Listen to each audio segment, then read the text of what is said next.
Жогорку Кеңештин депутаты Улан Пиремов рекорд аналитикалык окуу борборунда билим алып жатышкан бүтүрүүчүлөр менен жолугушту. Жолугушуу алгач семинар тартибинде башталып, депутат жаштарга алардын келечектеги орду, өлкөнүн башкаруу системасы тууралуу айтып өттү. Өлкөнү башкаруудагы бийликтин тармактарына токтолуп, мыйзам чыгаруудагы депутаттардын, өлкө башчысынын иш-аракеттеринин өзгөчөлүктөрү менен бөлүштү. Биздин мамлекетибиздин түпкүлүгүнө, окуусуна, саясатына кызыксаңыздар, бул эң жакшы себеп дегенде сиздер жаштар биздин мамлекетибиздин келечегине, болуп аткан иштерге эч качан бир мындай четтен карап турбастан сөзсүз түрдө назар салып, сөзсүз түрдө баа берип, ошонун бир туугандарыңыздар менен, ата-энеңиздер менен, досторуңуздар менен бөлүшүп, биздин мамлекетибиздин келечегине мындай кайдыгер карабашыңыздар керек. Сөзсүз түрдө өзүңүздөрдүн жакшы билим алуу менен, жакшы жүрүш турушуңуздар менен биздин коомубузга сөзсүз түрдө жакшы нерселерди алып келесиздер. Семинар суроо жооп иретинде улантылып, бүтүрүүчүлөр эл өкүлүнүн жеке турмушунан тартып, өлкөдөгү саясий экономикалык, билим берүү, экология жана тышкы саясат тууралуу суроолорун беришти. Молодцы. Сіздердің қолжында кем байлықтар бойынша суроолор.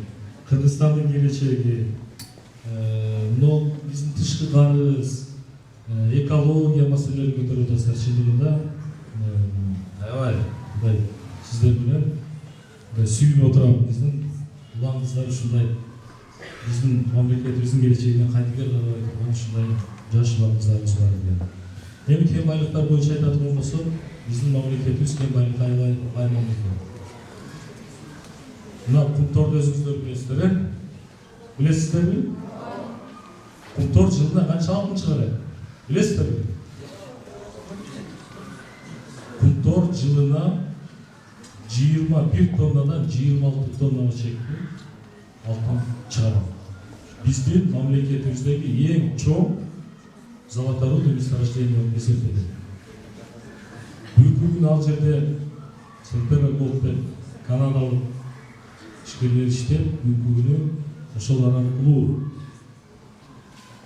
алтын өндүрүлүп, биздин мамлекетибизге акча каражаты түшүп атат. Бир эле Кумторду айтып өтө турган болсок, бүгүнкү 6 миллиарддын тегерегинде. 6 миллиарддын тегерегинде салык жана башка төлөмдөр болуп, налоговый платежи болуп, төлөмдөр болуп, биздин мамлекетибизге акча түшөт. Билим алууга дилгир жаштардын өзгөчө мамлекеттин келечегине, өлкөнүн тышкы карызына жана чек ара маселесине кайдыгер эместиги байкалды. Чек ара тууралуу эл өкүлү жаштардын өзүнө кайрылып, кантип чечүү сунуштарын киргизүүнү сурады. Натыйжада кызуу талкуу жаралып, жаштар өз ой пикирлери менен бөлүшүштү. Бул депутатта президенттикке кандидатта койгондо бул эл да, негизи өзү да айтып кетти. Ушул жерлер жактан бардык окуучулардын суроосун угуп, аягына чейин уккан жери жакты. Бирөөнүн суроосун четке кагып, бирөөсүндө сен туура айтасың, сен туура айтпадың деген жок. Калыстык менен чечти. Анан дагы бир нерсе айтады. Мындай чек ара маселесин айтканда өзүнүн оюн эркин айтты. Ошол жагы жакты дагы. Айназик Кушпакова келечекте депутат болсом деп каялданат. Ал бүгүн Улан Пиремов менен жолугушууда өзүнүн көөдөнүндөгү көңүлүн өйткөн суроолоруна жооп ала алгандыгын айтат. Мен жогорку кеңешке аттанууга кандай жолдор менен барганын аябай кызыкчумун. Анткени мен өзүм келечекте мен да депутат болгум келет болчу, ошого жооп ала алдым. Андан кийинки суроом бул чек ара маселеси боюнча мен дагы аябай көйгөйлүү маселе болгондуктан мен дагы аябай кызыктар болгом. Ошол суроомо мен жооп ала алдым. Анткени биз чек арабыз тынч болгондо, чек арабыз чечилгенде гана өлкөбүз тынч болуп, бейпилдикте жашай алат деп айтабыз. Биздин айтып атабыз, биз мындай түшүнбөстүктөрдүн айынан көптөгөн чек ара маселелери келип чыгып атат. Окуу борборунан жолугушууга келген бүтүрүүчү окуучулардын арасында Алай жана Чоң Алай райондорунан келген. Примов фондунун каржылоосу менен жалпы республикалык тестирлөөгө даярданып жаткандар да бар. Алардын бири алыскы Чоң Алайдан келген окуучу Улан Пиремовго арнап ыр жазган.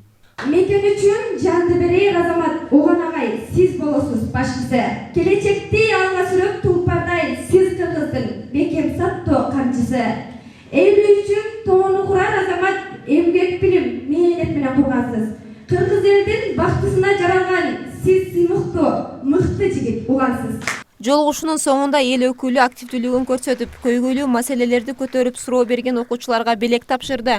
Эл өкүлү жаш жеткинчектер менен жолугушуу өз жыйынтыгын берип, келечек ээлеринин алдыдагы максат, ой тилектерине, алардын коомдогу көз караштарынын өнүгүүсүнө пайдасын берет деп эсептейт. Ал эми жаштар алардын айткан сунуш пикирлери жогорку кеңешке жетип, өлкөнүн өнүгүүсүнө салымын кошсо деп тилешет. Нурзада Мырзаматова, Шахрух Иминжанов, Ош Бирим жаңылыктары.